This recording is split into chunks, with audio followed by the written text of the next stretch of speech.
Welcome to your brief lesson on the history of the atomic theory. So about 440 BC, so about 2,500 years ago, there was a fellow named Democritus. He just used logic and he said, listen, if you keep cutting things and you get smaller and smaller and smaller and smaller, eventually you're going to get to the smallest part. You cannot divide things into forever and ever and ever. And in Latin, we say ad infinitum. So forever and ever. You can't just keep dividing forever. There has to be a smallest part. And his contribution is just to name what we call the atom. He said atomos. There's got to be something that is the atomos. It is the smallest thing, what we now call atom.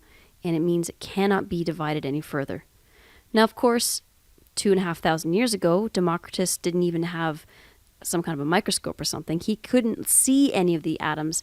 Everything that he did relied on indirect evidence. He couldn't see it, he couldn't touch it directly, but he could make an inference about its existence because of how things are affected around it, how it behaves, and just the logic of the idea.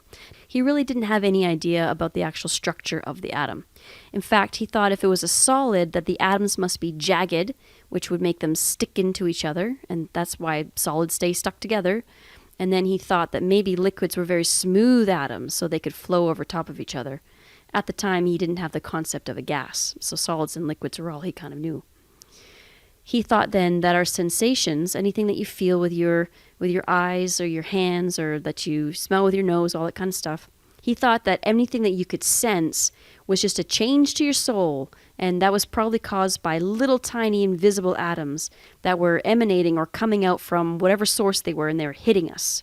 So he thought that maybe that's how we got the feel of things. So when you touch something and it's warm, maybe there's tiny little atoms flowing out of that warm thing and smacking into your fingers, and that's what you could feel.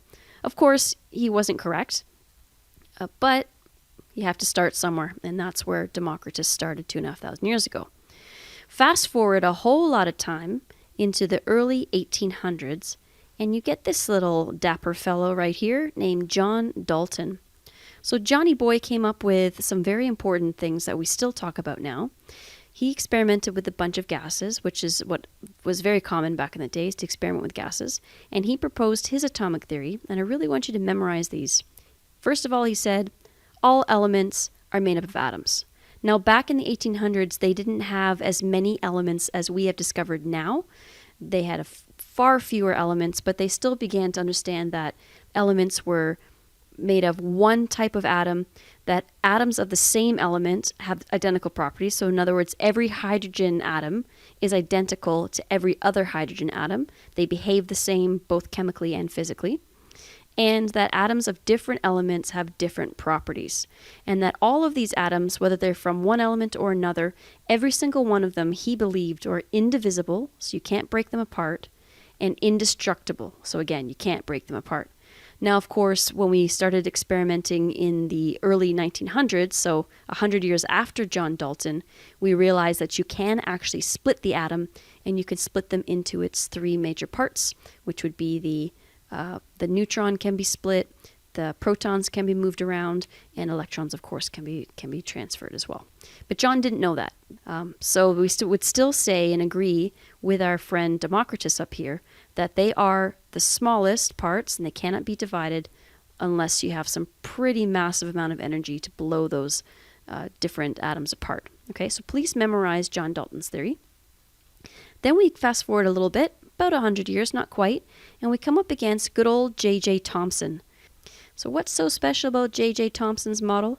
Well, first of all, it is called the plum pudding model. So you're going to want to, when you see this face over here, I want you to think plum pudding. Okay, what's plum pudding? It's kind of like a Christmas dessert where you have the fruit cake, where you've got kind of like the bulk of the cake with all of the different raisins and plums and all sort of stuff kind of mixed up within it. Sort of like what this picture shows here, where the red part would be like the cake, or the pudding itself, and then you'd have little plums kind of scattered all the way through.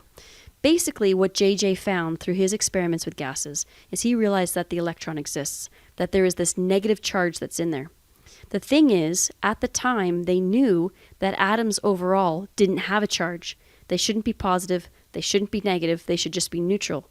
So the fact that he could find this negative particle, this electron, meant that in order for an atom to be neutral, if it has a negative part, it must also have positive particles. So that was a huge deal. By discovering the electron, indirectly, he also found protons. Now, he didn't know where the protons were.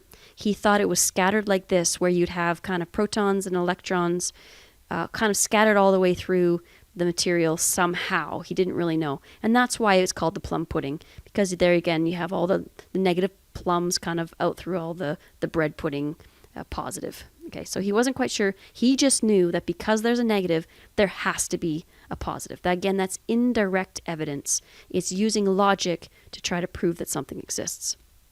Along comes Ernie Rutherford, not too far later. Ernie Rutherford is one of those guys, along with some of the other boys we're going to talk about here, Niels Bohr and whatnot, is one of the guys that worked on the atomic bomb. He's actually a really super famous scientist.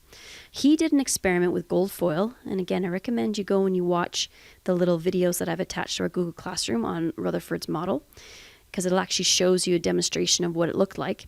And what he basically did is, by this time they could figure out how to get positive particles, and he took these tiny little positive particles, they're called alpha particles, and he shot them at this very super thin piece of gold called gold foil. Imagine aluminum foil and then go thinner. And here's what he saw. And again, I recommend you need to go and watch that little Rutherford video. It'll make more sense as I continue here. But here's what he found. When he shot them at the little piece of gold foil, he found that some of the particles actually went right through the gold foil. Now you would imagine if you threw a ball at a wall, you would sort of expect that that ball would be able to bounce back at you. But it would only bounce back at you if something was in the way. It would go through the wall if the wall had a whole bunch of holes in it. And that's exactly what the first thing that he discovered, that most of these particles are able to go through the space. So there must be space, even though it was a solid object, there must be space within an atom. The fact that some of them bounced back, remember that these are positively charged particles, meant that they were being repelled. So there must be somewhere within the atom, even though it's mostly space and things are going through. In this picture here, you can see with some bouncing back like that, there must have been a repulsion, which means that there's this tiny little center, he called it the nucleus, that is a positively charged center. That's the only way for the particle to repel back in the same direction it came from. And then he also found then that the nucleus has to be tiny because there's lots of space. And so in that case, rather than the negatives being kind of scattered throughout with all the positives, there's a little nucleus that is a positive core, and then you have the electrons kind of scattered somewhere outside of that. He didn't know exactly where. His student is going to come along and figure that out for us, but this is his theory. This is what he contributed. So again, you've got Democritus saying through indirect evidence, there has to be a smallest part. You cannot divide forever.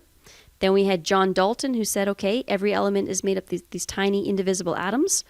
If it's the same element, they're identical. If it's different elements, it's different from every other element. And you can make compounds by joining those guys together. And those new substances have unique properties. We believe all of that today. JJ said, oh, look, there's an electron, so there must be something positive. It's somewhere, and we called it the plum pudding.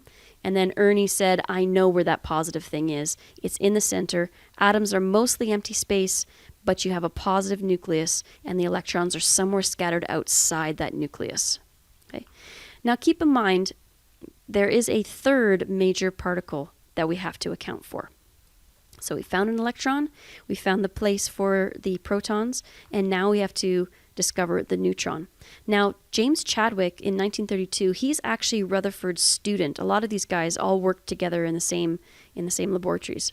So here you have Rutherford, who figures there's got to be something else in the nucleus. Not only is the nucleus able to be held together, even though it's all positive, you got to have some kind of glue in there to hold it together, but it's way heavier than what the actual proton can account for. There must be more than just protons in there to account for the mass. And the other thing that's in there doesn't seem to have a charge. So it was Chadwick's job to figure out what the mass of the neutron would be to prove that it existed, and he did that very well through his experiments. So we credit Chadwick with figuring out the neutral neutron, and that its location is in the nucleus. So he discovered the third atomic particle. You got to think this is less than 90 years ago, 88 years ago that Chadwick was doing this kind of stuff. Then along came Niels Bohr, 1913. Now he is before Chadwick. Chadwick is a little bit afterwards. Niels Bohr is also a student of Ernie Rutherford. You recognize this name, by the way? Rutherford and Bohr. Don't you remember doing Bohr-Rutherford diagrams when we were drawing the nucleus and we had to put the number of protons, the number of neutrons in the nucleus, and then we did the energy level and the shells, 2 electrons, 8 electrons, 8 electrons, and so on? Well, it's these two guys working together that came up with the model of this atom.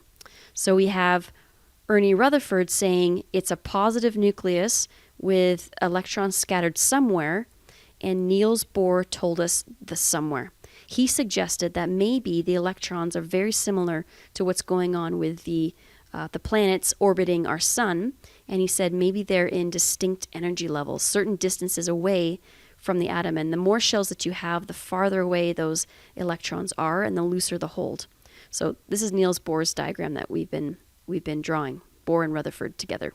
Okay, so he says electrons are not just somewhere, they're in specific areas. Well, nowadays, we kind of have learned a lot more about stuff since 1913. And now our current theory that we have is something called the wave model. So we've gone from Dalton sort of saying, hey, there's something there.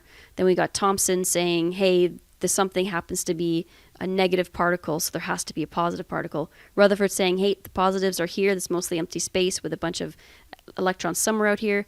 And then Bohr saying, yep, mostly empty space. Yep, positive nucleus, but there's these electrons in definite orbits, to saying we actually don't know exactly where the electrons are.